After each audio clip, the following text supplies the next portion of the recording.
And what is up, fam? Hopefully your guys' weekend was a good one because, well, mine is very questionable and it's going into personal territory. So I was like, you know what? Screw it. I ain't going to explain what happened. But you know what?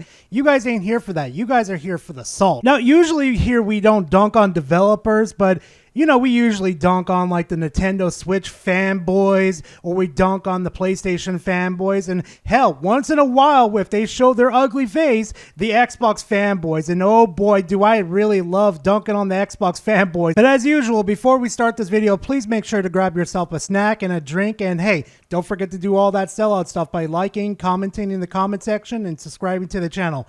It helps my channel grow, and I want to grow and do this full time. But hey, you know what? Besides that, guys, let's go ahead and dive right into this, because this is going to be some salty content today. The physiognomy of start screens. The start screen of a game can reveal a lot about how rushed the team was and how much pride they took in their work. Starfield's start screen either shows hasty shipping deadlines by a passionate team overworked, or a team that didn't care. Now, I've got a question for y'all. Would you guys like a game menu like this of Starfield, or B, and get a load of this one because I know what you guys are going to pick, would you like Call of Duty Modern Warfare 2 Netflix choice of a game menu? Which one would you guys like? Because pretty much honest with you guys, I take the Starfield one over the fucking COD one any day of the week. And I've got a question for you, dude. How the hell do you know they're having troubles with the game?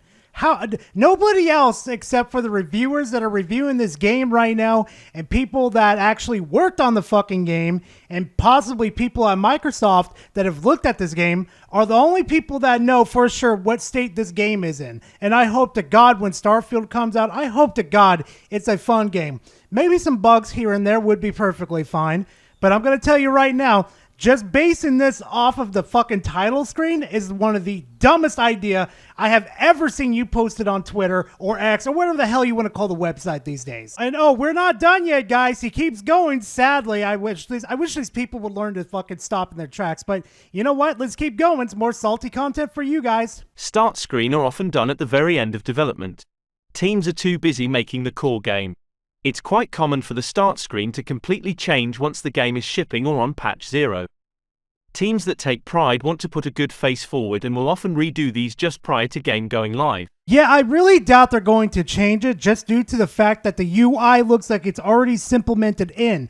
Like, you know, new game plus, continue, all that settings are right there. So what's the fucking point of redoing the UI? The UI and the fucking game menu look perfectly fine. Hell, to be completely honest, it's not different from many other fucking Bethesda game titles they've done. And the only thing that you should really be worried about in this situation is that the fucking UI and the game menu and the title screen fucking works, and it gets you to the point to where you can actually play the game.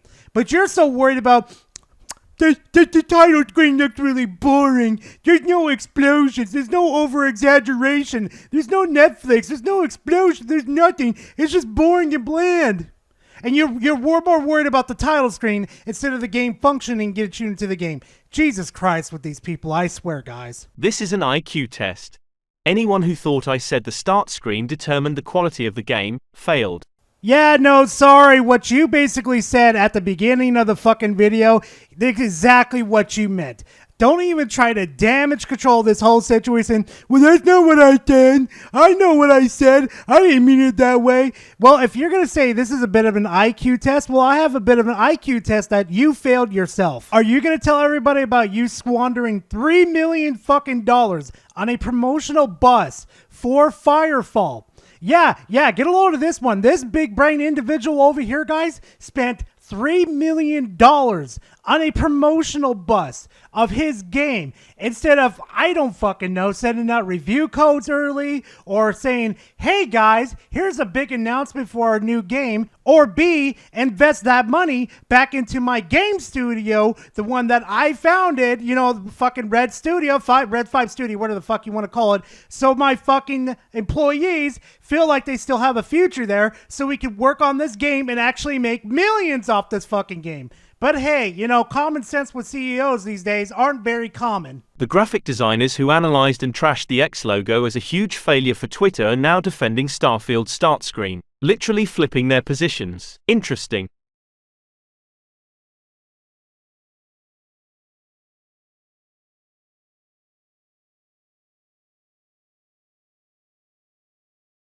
You are coping and seething. You just can't accept what you're seeing. Yes, you're coping and seething. The truth it is scalding, and now you are molding and coping so hard. Coping and seething. Listen, I know this dude is coping like really, really hard and molding online, but here's the difference, because I'm about to dissect this real quickly. See, when you're on Twitter, you see the X logo, or whatever you want to call the website these days. I'm just saying that right now. You see the X logo there, and I hate it. It is just disgusting. I can't get rid of it. It's always there. It's always in the fucking way. But when you boot up this game, you can get past the title screen and start your game. That's why everybody online is saying your take is dumb as hell, and for this take, you are dumb as hell. And you know what actually the funny part of this whole situation is when me and Red Dragon actually agree on something like, this ain't the take, this ain't it, dog, you gotta fucking pull this out, like pull it out now. Never judge a book by its cover is a huge myth. Authors know this. People buy on covers all the time. Future's now, old man.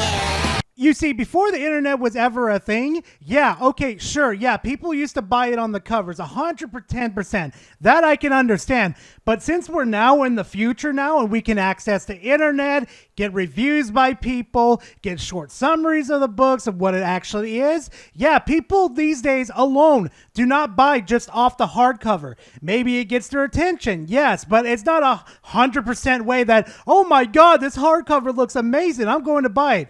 Nah, sorry to say, that's not how it works anymore, dog. You getting really old and out of touch. And I'm sorry, though, you're just still trying to justify your opinion, saying, I'm still the right opinion because of X, Y, and Z. Every excuse that you've given so far is just lackluster, and it's funny to see you cope harder than a motherfucker. Reread it, and you'll see I said no such thing about the quality of the game. Oh, I like it! Denial! That is first part of the grieving process, brothers. Now let's all hold hands. Yes, the denial. Yes, he's seething and coping because the internet's fucking jumping on top of his ass. Okay, dude, you said what you said. Get the fuck over it. This is the Streisand effect that's happening right now. I never said that. I never did that, even though it's right here, still on my Twitter page, loud and proud, right in front of everybody. Like, bro, come on.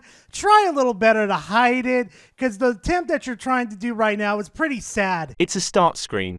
Yell acting like IFCKED your mother. Oh, look at him. He's throwing a temper tantrum because he's mad because everybody's calling out on his shitty opinion, and now he can't handle it. Now he's lashing out at everybody, including everybody's mothers. Oh, and the next time, if anybody hears this dude saying that you should respect the developers because they're working very, very hard on the project, well, just send these clips to him. Probably more. And due to the issues with the bus, Red 5 didn't even pay the full amount, which I found out about on Mark's Twitter rant on the whole situation. This guy went full blast defending his decision, showing the whole world that he's quite defensive in the face of criticism. To be clear, this bus wasn't the worst idea ever, but the penalty for failure really didn't put Mark in a good position. With all this talk of Mark, you may be wondering what the rest of the company thinks about him. And according to multiple sources, things weren't all too great. Brutal Whimsy says this: he would swoop in one afternoon and berate a series of features several teams had spent months on, declaring they'd begin again and listen to what he had told them to do. He would be back in a few days to see if this was done. This crushed morale and forced people into spontaneous, isolated crunch mode. He would shout and scream his perspectives. He would ignore anything that didn't fit his immediate viewpoint, which was subject to sudden, violent changes. He would rage email people in the small hours of the night or on weekends. He would spout bile and vitriol to the point where he gave some employees, mostly his production crew, access to a safe word. This was in case he was being particularly verbally abusive. Someone could yell it out or email it to him and he would clam up.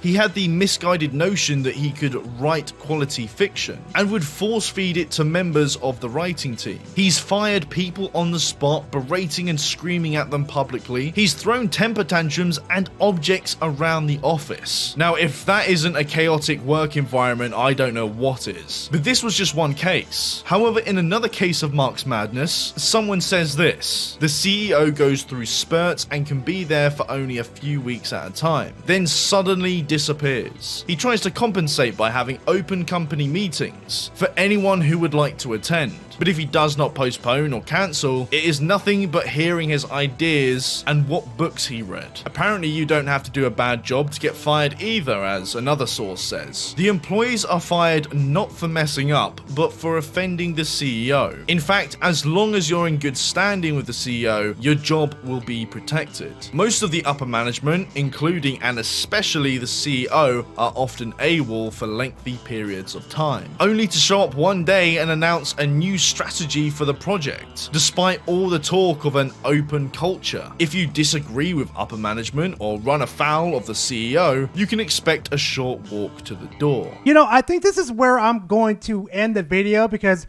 pretty much at this point, I pretty much squeezed every ounce of salt out of this whole situation, because honestly, it's just him repeating on Twitter, just doing, yeah, no, this take is good. It's not worth covering, and I would just be wasting your guys' time the whole time. So you know what, guys? Thank you very much for watching. I always really do appreciate it, and don't forget to do all that sellout stuff as usual, and I will see you guys in the next video.